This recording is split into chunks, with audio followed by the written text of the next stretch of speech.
Deputy President of the Republic of Kenya. A hand of applause to His Excellency, the Deputy President. Welcome, Your Excellency. Kindly, let's all be upstanding. We had a conversation and agreed on how to jointly deliver our promise to the people. We are joined at the hip. The success of William Ruto as president is the success of Gachagua as deputy. The failure of President William Ruto as president is the failure of Deputy President Gachagua. Similarly, the success of your government is your success.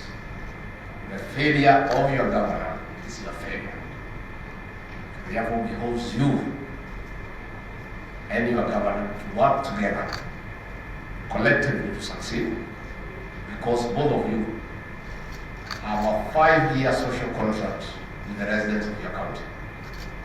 That contract will be renewed on successful delivery or terminated on failure to deliver. So you are in the same boat and suffer a similar fate either way. Through Executive Order Number 1 of 2023, President William Ruto spelled out my roles as Deputy President. A clear definition of the roles and responsibilities of the President and Deputy has helped us work in a complementary and not in competition. We have had challenges because the President and his government have made a conscious decision that it is not sustainable and it is not prudent to borrow money from banks at 14% to pay salaries. We have agreed as a government that the only way to restore the economy of this country to where President Kibaki left us is to fund our budget through revenue collection.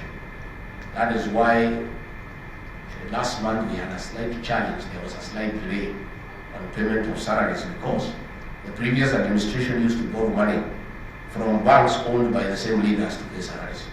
And we have said no. We are paying salaries by collecting revenue. So there was a slight delay, but all salaries have now been paid. So we are collecting some more money, and shortly the governors will do another disbursement to enable our counties to function. But let nobody push us to go and borrow money from banks at exorbitant rates to fund counties or to fund our current budget. What we are doing as a government is doubling our efforts in revenue collection, and we are doing that by closing all the loopholes, by digitizing revenue collection so that we close all the loopholes on tax exemption and non-collection of revenue. When we came in, the cost of Unga was 230 shillings. We have progressively, through good thinking and planning, without any subsidy, brought the cost down to 190, to 180, to 170, to 160. As we talk today, on the shelf, there are many supermarkets offering Unga at 159 shillings, up to 155. And I can tell you it will continue going down, awaiting the harvest in September.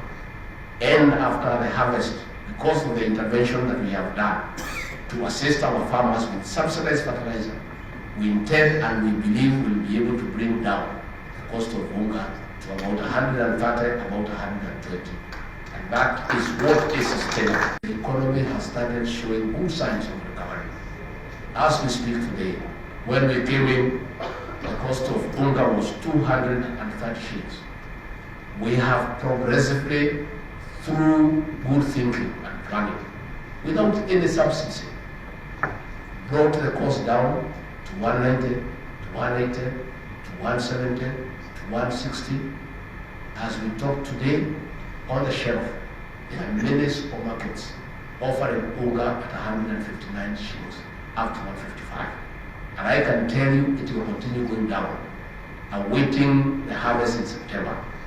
And after the harvest, because of the intervention that we have done to assist our farmers with subsidized fertilizer, we intend and we believe we'll be able to bring down the cost of Unga to about 130, about 120. And that is what is sustainable. Because the President, in his wisdom, with proper advice from the economists, decided that you cannot subsidize consumption. It's not sustainable, it is foolish, it cannot work. And we agreed, under the guidance of the President, that the way to go is to subsidize production. In any case, those subsidies were not working and it was theft. The Auditor General has issued a report that 34 billion shillings for the fuel subsidy cannot be traced. It was about theft. About the subsidy of Unga, the one we were told that is 100 shillings, nobody found that Unga anywhere. 8 billion shillings was spent at the National Treasury, and the millers are still asking for their money. All that money was stolen and diverted as a new campaign. We are not going to go that way. Even if they go to the streets, even if they put sufrias on the head, we are not going to reinstate subsidy because it is foolish and it's not sustainable. The way to fix the cost of living is subsidizing production, putting money where it matters, in terms of fertilizer, in terms of seeds, in terms of other encouraging measures to allow our people to produce more at a less cost. That is a way in a sustainable manner that will bring down the cost of living. And I want to say with pride that we are doing extremely well. We don't expect our detractors to see it because they wouldn't see it. But what will happen, even if they close their eyes, it's okay. When they open them, they will find that Unga is 159. They don't want to see that Unga is at 159. So they can shut down their eyes for some time. But since they cannot shut their eyes forever, they have to reopen them. When they open them, they will find that Unga has gone down, and it will continue going down. So that is the situation. So when misunderstandings are about to happen in the political leadership, it should never be allowed to degenerate to fallout. The situation we are seeing in Nyanza, in one of the counties, is not anything that one wants to talk about. It's unnecessary, it's unhealthy, and it can be resolved in one way or another. This defeats the essence of grassroots leadership and indeed devolution, a critical component of the bottom-up economic transformation agenda.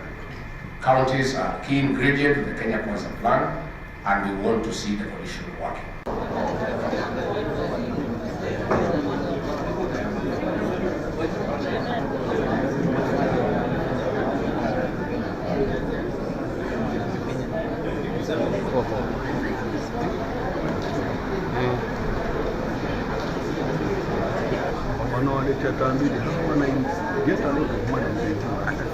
Progress in today's occasion, and it is important. Governors present today, the Mombasa Governor, the Chief Whip, the governors for the effort, all of them feel appreciated. The COD Secretary, and later I go to opening remarks from Madam Mary Mwiti, the COD Secretary. His Excellency, the Deputy President of the Republic of Kenya, Honorable Gachagua, our peers for the State Department of Devolution, the Deputy Governors are present, partners. We very delighted this day, and special thanks go to the Deputy President of the Republic of Kenya for honoring us the opportunity now to meet you again as Deputy Governors Forum, and I look forward to having an interaction.